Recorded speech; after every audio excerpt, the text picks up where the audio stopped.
Hello, it's Ricardo and welcome back to Elite Dangerous. Today we're going to do something a bit daft, a little bit ridiculous, a little bit out there. I'm going to go and try and review all the ships that we've got in game as of the end of 2025 in Elite Dangerous / Elite Dangerous Odyssey. We're going to go through every single ship currently flyable in the game, from the free Sidewinder all the way up to the Caspian Explorer, touching on things like the Panther Clipper, the Mandalay, the Corsair, and whatnot. What could possibly go wrong? Hopefully, we'll get through what each ship is good for, what it's bad at, and whether you should have it in your fleet. How's about that then?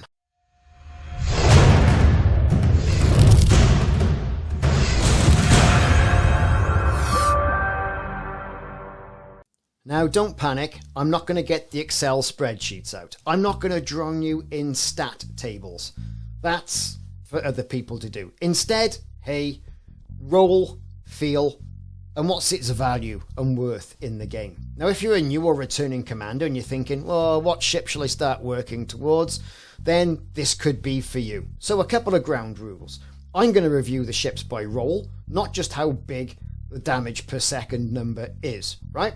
I'm going to assume you have at least basic engineering, because in Odyssey, unengined ships, well, let's face it, it's just worthless. And you can buy ships that have got at least some version of engineering on them, some cases, or kitted out ships for ARCs. And when I say good in 2025, that includes how it interacts with system colonization and the meta changes, not just the old bubble grind. Simple as that. So, get a cup of tea and a biscuit, drop a like, subscribe if you haven't already done so, and let's get cracking with small ships. So, how am I going to rate stuff? We're going to try and put a little bit of science behind this so you don't have to. Okay, so we're going to go for roll. What is this ship actually for? Is there a purpose to it? Next up is strengths. Why you'd pick this over another ship? Typically, talk about strengths, then you got to talk about weaknesses. What is going to annoy the spacesuit off you?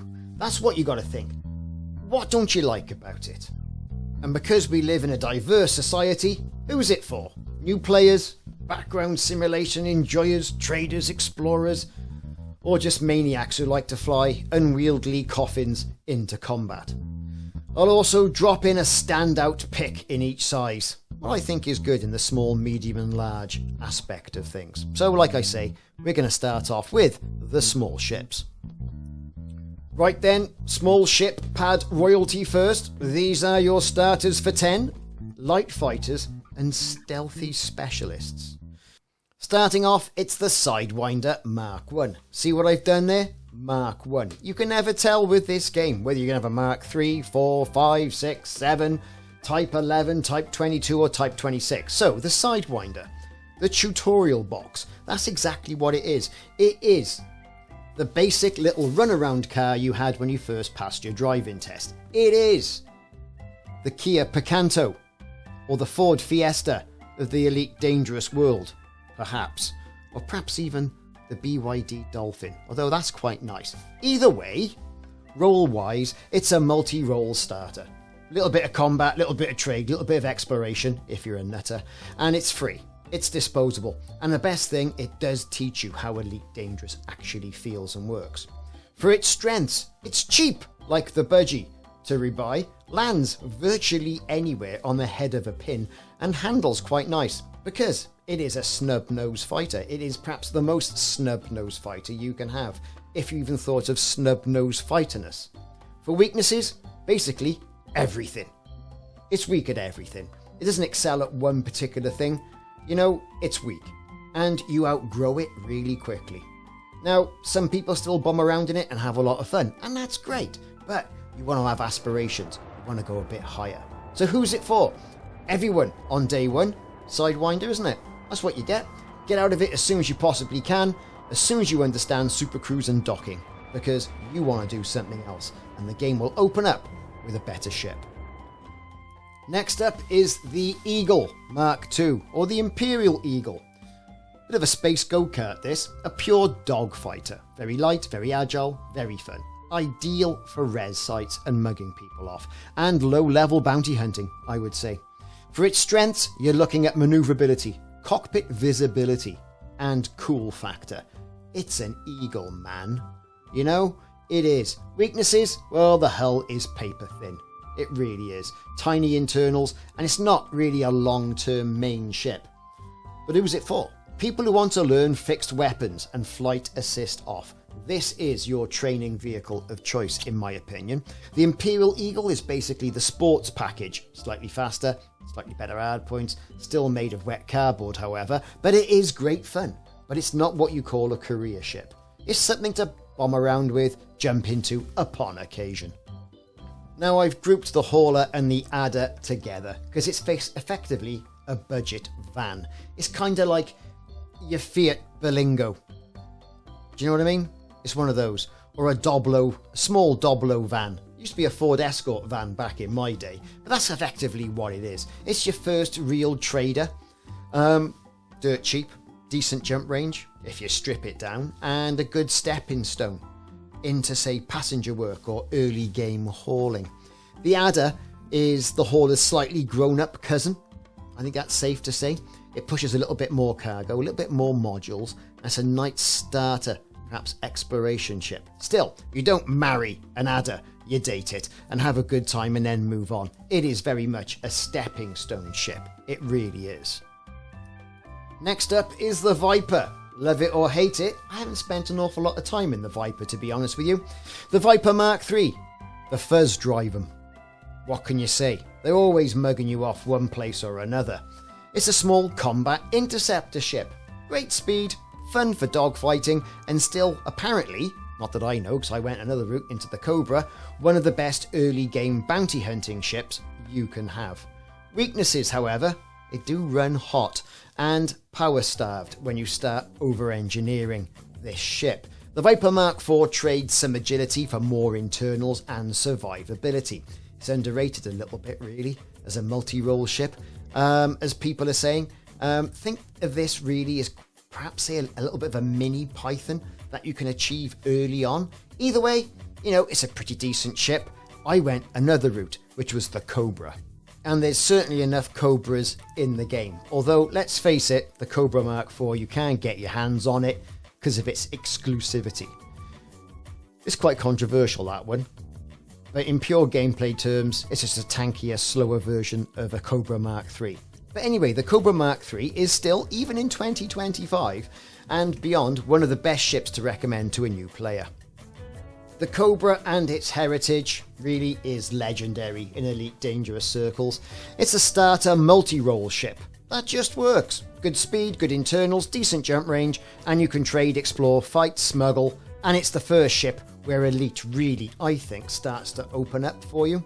The Cobra Mk III, like I say, is a good recommendation to start off with.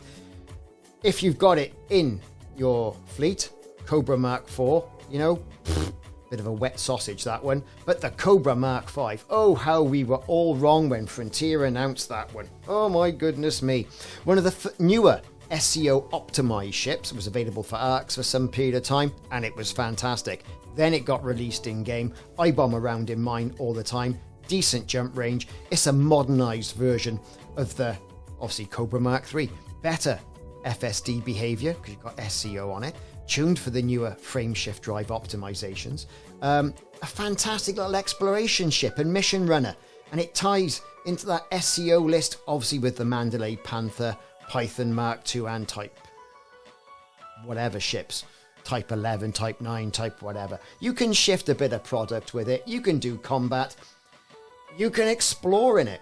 And it looks cool. It really does look cool. Oh, I was so wrong with this. When they first announced it, it was going to be a medium ship. You thought, what? A medium Cobra? My word. Ah, slip of the tongue, they said. Slip of the tongue. It's a small ship. We thought, not going to like this. But oh, how we were wrong. If I was to say, Cobra-wise, Cobra Mk V, all the way. Next up is the Diamondbacks, the Scout and the Explorer. So the Diamondback Scout, don't spend an awful lot of time in mine, to be honest. It's cheap.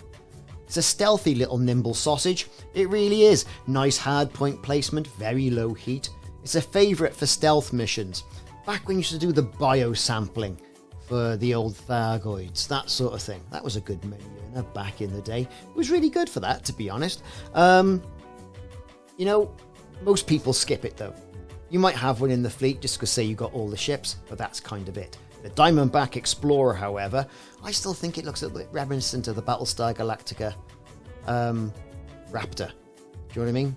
The reimagined version. Anyway, I'm digressing. This is where exploration gets serious, but on a budget. I bombed around in mine for ages. Huge jump range, tiny running costs. Get it on a small pad. It's still one of the best value exploration ships in the game, especially for people who don't want to grind straight into an Asp Explorer or a Mandy. Let's be fair. I think it's great. A little bit limited with its internals. But starting off in the game, you can't think of a better exploration to get into the black and earn a bit of scratch by scanning planets and scanning systems. It's exactly what it's for. It's in the name, Diamondback Explorer. Now we're talking a meta of the game, passenger running. The Dolphin. It's the space Uber vehicle, really, innit? I'm kind of surprised they didn't use the old Dolphin, as opposed for the taxi, the Apex taxis. Anyway, they went a different route, and that's fine by me.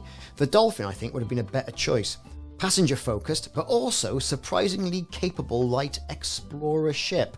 Nice canopy, nice lines, bit of design, good jump range, and if you fancy early passenger work, or you just like the idea of a space yacht, that Dolphin is a great little pick for you.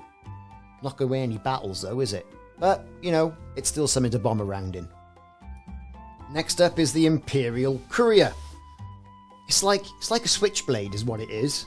That's what I think it is. Fast, great shields for its size, stylish, looks like you're flying around in an iPod. Used very heavily for high-speed mission running, light for PvP, and, you know, I suppose some people could use it for ganking because it's very maneuverable, if that's your fruity way of getting about in Elite Dangerous. Terrible for cargo, but as I want one to feel cool zooming around the bubble ship, I think it's right up there with the best of them, although I still prefer the Cobra Mk V. Imperial Courier, zippy little thing, has to be said, but you're not going to spend an awful lot of time in it. Next up, if you could personify a schoolyard bully as a ship in Elite Dangerous, it's going to be the Vulture. It's a small ship combat king. Safe to say. 2 large hard points, insane pitch, very high sustained damage if you manage to use your power distributor properly, and it's still one of the best pure PvE combat ships per credit spent in the game so far. The downside, however, very poor power management. I mean, power management on this is tight. It really is, right? Internals are limited and it's not good at anything else, really. If you want to sit in a res site and absolutely bully pirates, kick the living stuffing out of things, this is the ship. However, you can't do anything else in it. Are we going to see a Vulture Mk II? And if so, what would that look like? Something to think about, FDev, if you're listening. Now we're getting somewhere, 13 minutes in, and if you're still with me, we're moving into medium ships. And the first one is the Asp Explorer, Asp Scout. Now, the Asp Explorer has been a favourite of mine for quite some time. Bombed around in that for a while.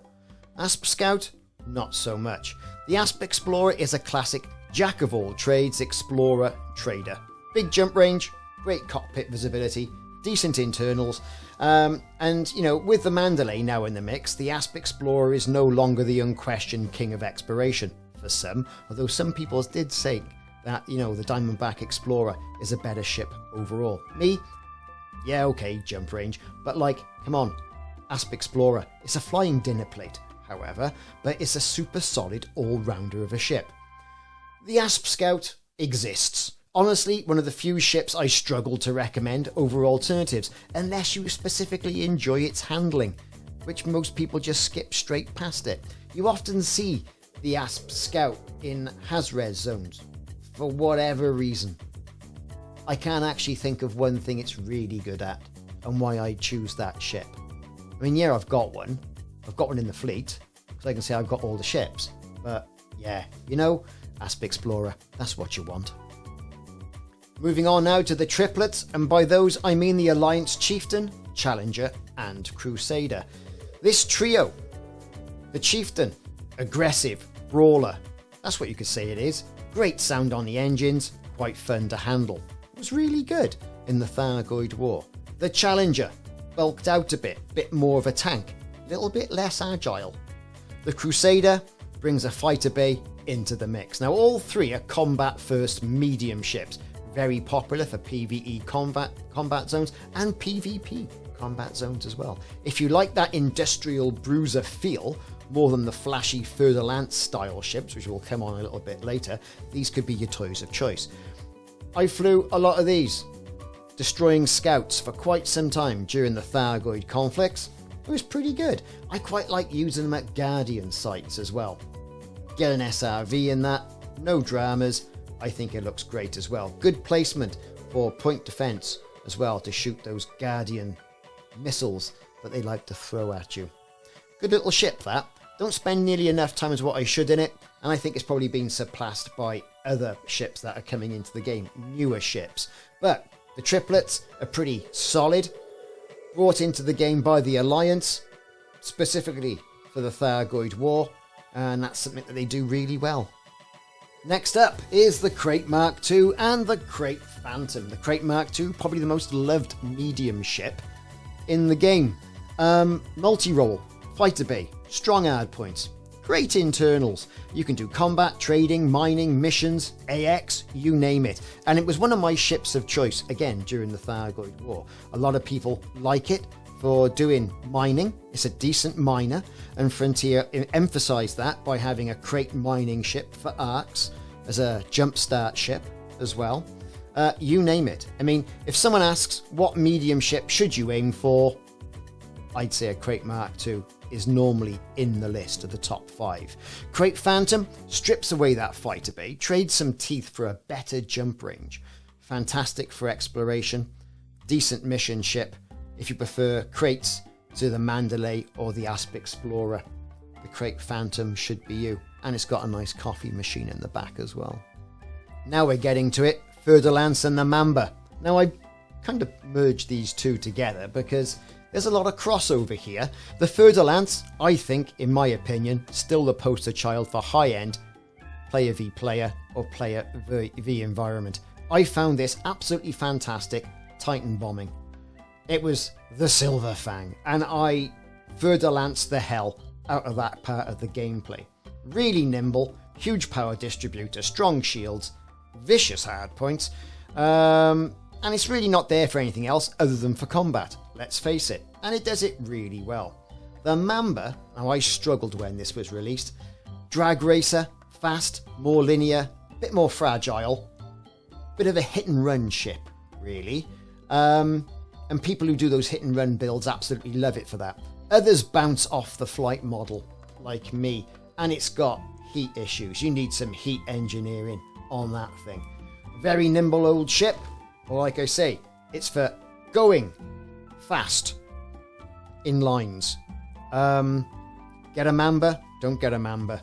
I get a Fer-De-Lance if it was me, but that's just me anyway. Next up is the Feds, the Federal Triplets, the Federal Dropship, the Federal Assault Ship and the Federal Gunship. It was the Dropship for quite some time, however. The Federal Dropship, a chunky, multi-role, good for ground mission support.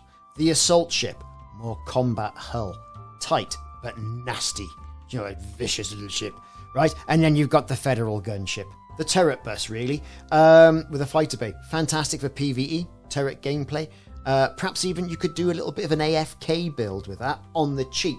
That's where you park yourself into a Has-Res, put it on with pulse lasers, pulse turrets all over the thing, tank it up for hull and just let it go. They're a little bit outclassed now by the modern designs of the ships that are coming through in Elite Dangerous, but they still have their niches, especially if you like that federal sort of like chunky aesthetic. A little bit akin to the Dropship, really, from Aliens 2. You know, the Colonial Marine bus, if you know what I mean. Very similar. Design, I would say, is probably taken from that somewhat. I like it. You know, Federal Dropship. You got to wonder why those dropships weren't used for, you know, frontline solutions and the ground aspect of Elite Dangerous Odyssey, and why they just went for the Vultures. Because you would have thought a dropship, it's in the name, you'd be dropping people off in it. But they went a different way, and that's the way you're going. So if you like that Federal aesthetic, then the Dropship, Assault Ship, and the Gunship could be for you, if you like flying around in a big old chunk of metal. The older brother to the Dolphin is the ORCA, a medium pad luxury liner. Lovely looking ship, sounds fantastic. It's got a nice whine to it, you know. Great for passenger missions and sightseeing. Also, a surprisingly good high jump explorer if you build it up and go for exploration build. If you want to run a space cruise line, then this could be for you. It really could be. You see an awful lot of people bombing around in this, and it's not too terrible, I suppose, you know, as a combat support ship, but it is what it is. It's a medium pad luxury liner. It just looks fantastic. Next up is the Python brothers. That's right, the Python and the Python Mk II. The Python is the original medium multi-role king. Say what you like. You can keep your crates. The Python, for me, looks like the tip of a spear, can land on medium pads, big cargo, good hard points, decent jump range, and is still one of the most flexible ships in the game. And it's a background simulation workhorse, it really is. I mean, you know, it can't really compete with some of the newer ships that are coming out, really. And that's a question we've got to say of all the ships we've been talking about so far in this video. If you only ever buy one medium ship, for me, it's the Python, right? And there's a host of embellishments you can get for it, from multi-role, you know, ship kits that say very multi-role, and also some good ship skins as well. Now, the Python Mk II was like one of the newer SEO optimized ships that turned up, right, when Frontier went down the new release of the ships. SEO optimized, like I say, tuned more as a combat variant. I used that along with the Fer-De-Lance to bomb the Titans. It was very good. Great if you stick some frags on it. You can call it a Python fragger. Destroys Anacondas. Absolutely fantastic. Changes to the power distributor and hard points, I think, are key. Think of it as the Python meets a Fer-De-Lance. That's where you got to think of where it is. It's kind of like, you know, yeah, it's a Python in kind of all but name, kind of looks a little bit like it if you squint. But the Python Mk II really is not so much a multi-role ship, but it's a combat ship. If you were going to personify a mugger in Elite Dangerous, it's a Python Mk II. Great if you love the Python feel, but want a sharper edge of a combat vehicle. You know what I mean? Python Mk II. The Python Mk II could be for you. Next up is the Lakons, the Type 6, the Type 7 and Type 8 transporter. The good old Lakon bricks. They share a cockpit, you know. The Type 6, entry-level trader and explorer, cheap, cheerful, great to learn hauling in. I use it as a refueling ship when somebody typically breaks down, runs out of fuel in the game, which is not very often. The Type 7 is a little bit seriouser. More serious, I could say. It's kind of where serious medium pad hauling starts, effectively. But I still like bombing around in a Python for that.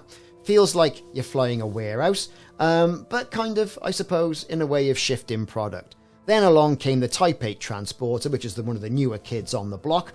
SEO optimized, basically takes the Lakon brick philosophy, throws it out the window, and goes for more of a pincer aspect of things. Best in class for medium cargo hauler so far, with room to double as a miner or a colonization support vehicle. Light on armaments, class 2 turret, the rest are class 1, so you're not going to go winning any combats or destroying any Titans in it. But either though, right, either though, you can turn around and quite happily run supply lines in this. Quite good for system colonization, quite good for the power play. I mean, I always thought it was going to be a blockade runner sort of aspect of stuff to the game, but the Type 8, again, best in class. You will do no wrong. If you want to do some transporting, get yourself one of those as a medium ship. Staying with the Lakon, next up is the Keelback. Yes, it's a variant, alright, isn't it? Kind of a Type 6 variant. Yeah, the Keelback. You could say well, what can you say about it? It's a medium pad, smallish frame, crucially, it's got a fighter bay. It's a great stepping stone if you want to play with ship launch fighters before moving up to the Krait or the bigger ships. It's not really good at anything. Quite charming with how the nacelles flap around at the back, really. Nothing else I can really say about that. It's a Keelback. Type 6 variant. Yeah, that's all I'm going to say. Now we're moving on to the Corsair. That's right, this is one of the stars of Elite Dangerous. Captain Beaky. Made by Core Dynamics. SEO friendly. Multi-role bruiser. Right? Basically a Python class ship tuned up to like 20 on a scale of 1 to 10. Excellent hard points. Lots of convergence. Got to say that word. Strong internals. Tuned for the modern FSD optimizations because you can go really quick on it. In community discussions, it's often described as the best medium combat ship, a Python on steroids. I quite like it. I like the look of it. It looks, I don't know, retro. I think that's kind of the colour schemes to it. If you want a medium ship that can fight hard, run missions, still do a little bit of hauling because it's not too shabby, the Corsair is worth the grind. It's a privateer ship. Let's face it. You're going to mug people off left, right and centre in this. And it's decent. Decent medium combat ship. I quite like it. I really do. Yes, folks, it's the Mandy. The medium class SEO optimized explorer. Sweeping wings, great jump range, and a bridge that feels like it's just made for taking screenshots. It hit early access, right? Late in 2024, right? Hit credits in February 2025. And players quickly crowned it as the best long-range explorer in the game. Of course, you know, that's before we heard about things like the Caspian Explorer, which is a large ship. And people still like their Anacondas, again, large ship. But the Mandy, if you want to get from A to B really quick, this thing, you can get it north of like 88 light years with a bit of engineering and a bit of stripping down. Zorgon Peterson's exploration showcase, you could say. If someone says, I want a dedicated exploration ship with a bit of character, then the Mandy could be for you. Certainly on the shortlist, ahead of the old Anaconda Explorer meta, which I think is going to be blown right out the water when the Caspian hits us. Jumping back to Lakon now with the Type 11 Prospector. Type this, type that, it's a Prospector. It's Elite Dangerous' first dedicated mining ship, as I'm sure you've heard everybody say. And if you're still with me, don't forget hit like and subscribe, okay? Anyway, it's a mining specialist ship, this Type 11 Prospector. Lakon's multi-purpose ship turned into a mining ship. That's what you could typically say about this, right? Type 8, dedicated for mining. Kind of blows the Type 8 meta out of the water for mining, doesn't it? Anyway, Lakon's purpose-built industrial mining vessel, SEO optimized, designed around this massive laser mining Gatling gun parked on the front, dedicated mining slot, tuned to have these fantastic cargo racks in them as well, limpets and big holds, right? Fantastic limpet ability. Early access started in September of 2025, and Frontier even delayed it a little bit slightly because, let's face it, they'd muffed it up. They tuned the limpet behavior, and it was all based on feedback from the partner community, which I'm fortunate to be a member of.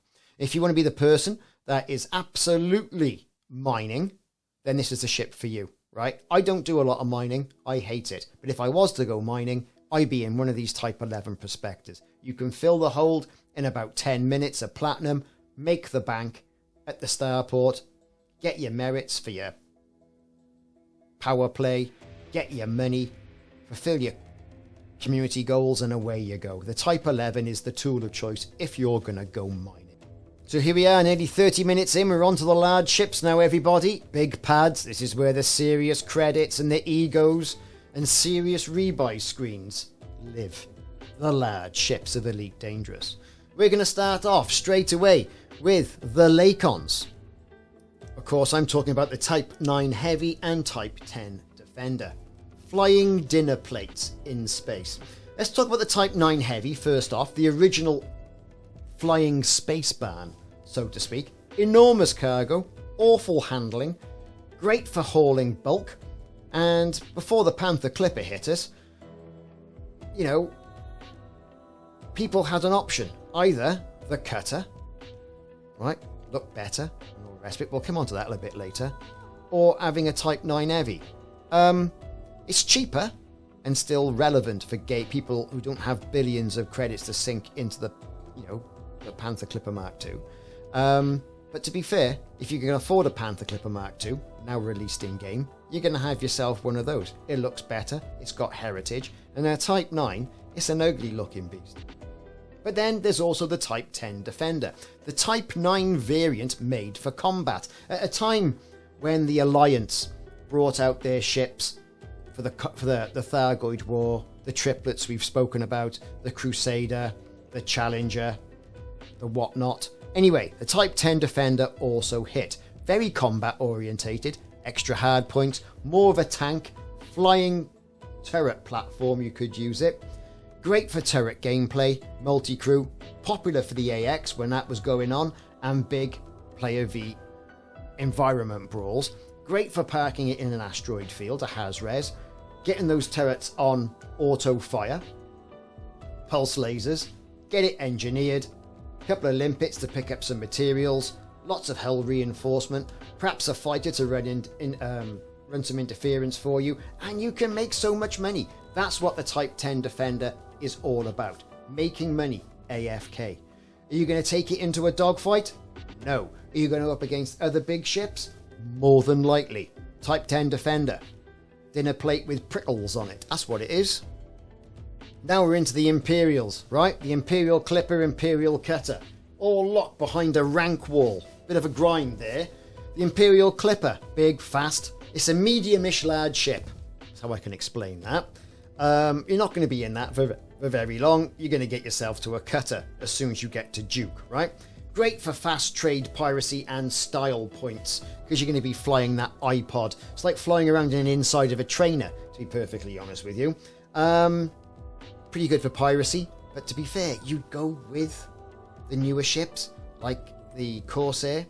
Anyway, large pad only for the Clipper, so you lose some of that mission flexibility, as you do with the Imperial Cutter. Now, the Cutter is an endgame hauler, a shield brick. Yeah, you can use it in combat, but you're more likely to go to the Federal side and get yourself a Corvette. Huge cargo, insane shields, great speed once you engineer it all up. For many years, this was the go-to endgame trader and mission ship prior to the Panther Clipper. Now the Panther's turned up, it's stolen. It's basically stolen the most cargo crown, but the Cutter still wins for fast. And the ship is basically immortal, right? I mean, come on, you engineer that thing up, right, and you haul in product, you're okay. You can boost away, get away from a fight. It's a nice old big ship, and it's a nice cockpit to be in. Perhaps my most favourite combat ship of all, the large Federal Corvette. The end game best ship, I think, for combat. Has to be. Short jump range, though, without any engineering, and even if you do engineer it up, it's not going to be mind-blowing. But in a conflict zone or a Has-Res, it's just disgusting in the bestest of ways, right? Engineer this puppy up, get a fighter bay on it, get some crew in it. You know, it's maneuverable, you can chew through Anacondas, it looks like the tip of a spear. It's lovely. I love that ship. If you want a big ship that says, I have come here to delete you, then the Corvette is it. When we say Corvette, it's not particularly fast, right? It's a ship. It's huge. It's not going to be. But it can absolutely delete ships. It really can. Which then brings me on to the Anaconda. For years, the Anaconda was that end game ship to have. Immortalised in the Dark Wheel novella from the original game. It was, you know, it was a bad boy, wasn't it? Still is a bad boy. Bit of a Swiss Army knife as well, really. For years, it was the top exploration ship in the game, the top player v environment hull, the top I put everything on one ship sort of ship. And, you know, with the Mandalay around now, it's no longer the automatic top pick for people who want to go exploration hunting. But as a general big ship platform, it's still extremely strong. I played the hell out of this, doing ground attack defences during the Thargoid War. Absolutely brilliant. A general big ship platform, very strong. Still extremely strong. And as all more new ships come in the large meta, you know, I think it's important not to forget about the Anaconda. It also was the very first proper ship many players wanted to strive to achieve and get that in game. If you had the Anaconda, you were winning Elite Dangerous. Now, perhaps not so much. Now, if you are taking passengers from A to B, then you want a large ship. A Beluga, the biggest space cruise ship currently in game. For passenger missions, no problem. Style, surprisingly capable long-range explorer as well, if you don't mind the length of it. And that's what she said. It's not meta best at anything, but it is iconic. It's a big old sausage of a ship. You get a Beluga, no problem. Get a fighter bay in it, a little bit of cargo, pack it up with all of the basically cabins, depending what cabin you want, whether it's luxury, whether it's, you know, the basic stuff, or whether it's business, up to you. This is the thing, really, for doing passenger missions, the Beluga liner. So far, the only endgame ship to specialise, I would say, in passenger missions. Panther Clipper, Panther Clipper, Panther Clipper, Panther Clipper Mk II. Hey, the Panther Clipper Mk II, the undisputed new cargo king of the large landing pad Janier. Zorgon Peterson's freighter, SCO optimised, Mk II cargo racks, over 1,200 tons of maximum cargo when fully optimised. That's like 50% more than its nearest rivals, that being the Cutter and the Type 9, to be perfectly honest with you. That's according to Frontier and their own marketing, mind you.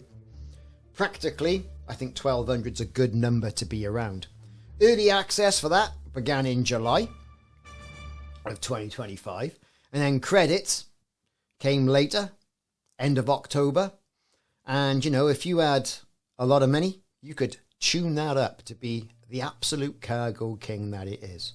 Endgame, bulk trader and logistics ship.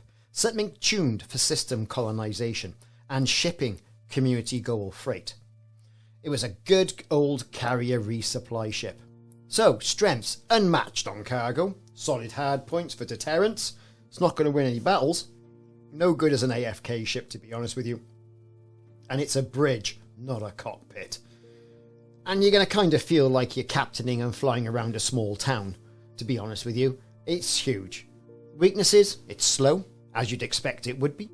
It's a large pad only, and it's expensive. It really is. You don't want to go binning this anytime soon. So who's it for, really? People who love to do the trading.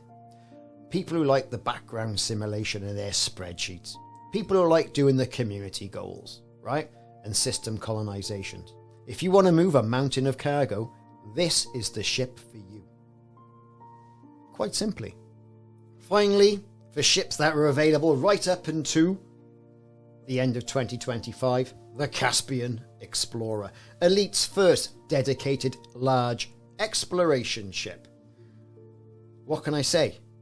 Doesn't it look like Star Trek's Voyager ship?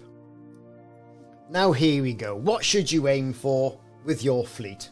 Some quick recommendations. If you're a new player, Cobra Mk III, or if you, alright with buying ships, then go for a Cobra Mk V, right? You're not going to go too far wrong with that. If you want to go for combat, small ships, you want a Vulture. Easy peasy. Want to go exploring in a small ship? You know, well, what could you do, really? Let me see. Well, there you go. DBX, isn't it? Mid-game, multi-role ship, Python or a Krait. Let's face it, that's where you are, mid-game. If you want to go exploration-focused, Diamondback Explorer, the Mandy, Caspian Explorer. Okay? Combat-focused ships, Krait Mk II, Corsair, FDL, Python Mk II. Do you know what I mean? For trader, it's got to be the Panther Clipper, large.